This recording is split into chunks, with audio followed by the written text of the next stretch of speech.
Alors, journal de bord par rapport au cours des secondes. Donc, ce qu'on a essayé de voir ce matin, c'est que dans les lois de Descartes, il y a deux lois principales. La première, c'est de savoir que lorsqu'un rayon de lumière laser ou bien le rayon de lumière blanche frappe une surface, eh bien, l'angle d'incidence va toujours avoir un jumeau, c'est-à-dire c'est l'angle de réflexion qui va se tracer par rapport à la normale. Alors, pour rappel, la normale, c'est cette droite qui est perpendiculaire à la surface et sur lequel l'intersection à la surface donne le toucher du rayon incident. La deuxième loi de Descartes qu'il faut retenir, c'est celle dont on la formule de manière générale en disant que voilà, l'angle d'incidence serait I et qu'un rayon de lumière donc traverse la surface de séparation. Alors on peut imaginer surface séparation eau et de l'air et de l'eau, comme si on cherchait à viser à travers une fontaine.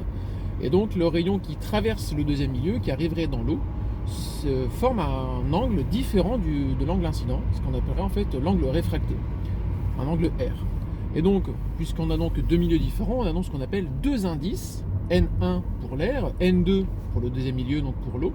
Ces indices caractérisent le fait de dévier la lumière en fonction de leur célérité dans le milieu, puisqu'on n'a pas le même type de propagation, on n'est pas dans les mêmes surfaces, on n'est pas dans les mêmes conditions.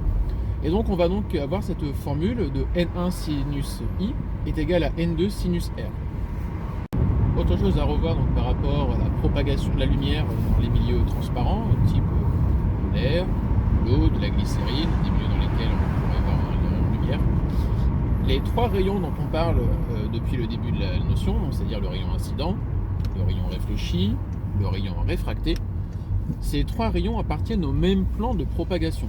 C'est-à-dire que si on prenait une feuille, eh bien les trois rayons restent toujours dans la feuille, quel que soit en fait l'angle orienté de l'angle d'incidence.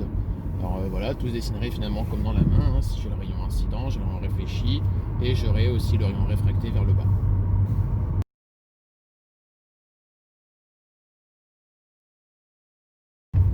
Dans le TP d'aujourd'hui, on va continuer l'étude des distances sur le montage avec le bande optique. Donc ces distances en fait elles caractérisent finalement la relation qu'il y aurait entre donc un objet qui serait regardé à travers une lentille et l'image qui se formerait sur un écran derrière plus lointain. Donc, pour rappel, on a un objet, une lentille et on a l'écran qui se trouve un peu plus loin. Les distances qu'il y aura entre chaque élément, il faudra leur donner des points. Alors l'objet qu'on va regarder, on va lui dire qu'il est en position A. La lentille qu'on est capable de déplacer, un petit peu comme un verre de lunettes, eh bien ce serait la position O.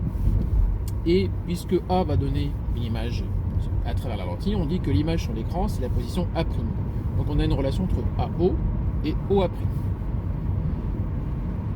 Maintenant, une chose à savoir, c'est que sur la lentille, il y a une distance qui est caractéristique, c'est ce qu'on appelle la distance focale. La distance focale, c'est la distance pour laquelle tous les rayons qui viendraient de l'infini, d'extrêmement loin, en amont de la lentille, convergent en un point. Et ce point, c'est ce qu'on appelle le foyer. Alors, à l'instar de ce qu'on pouvait faire auparavant, quand on allumait des bûchers, c'est parce qu'en prenant des lentilles, on avait compris que depuis le soleil, si on positionnait correctement la lentille, à ce point-là, toute l'intensité lumineuse se concentrait et on pouvait donc allumer un foyer, on allumait un feu. C'est pour ça qu'on a l'origine du mot foyer. Chaque lentille se caractérise par ce qu'on appelle sa vergence. La vergence, alors on va le mettre entre guillemets pour les définitions, ça serait finalement la puissance de la lentille. Quand vous allez chez l'ophtalmo, c'est la puissance du verre correcteur, que vous soyez hypermétrope ou myope. Cette vergence, c'est ce qu'on appelle C, et l'unité qu'on lui attribue derrière, ce qu'on appelle de la dioptrie, qu'on va noter avec delta.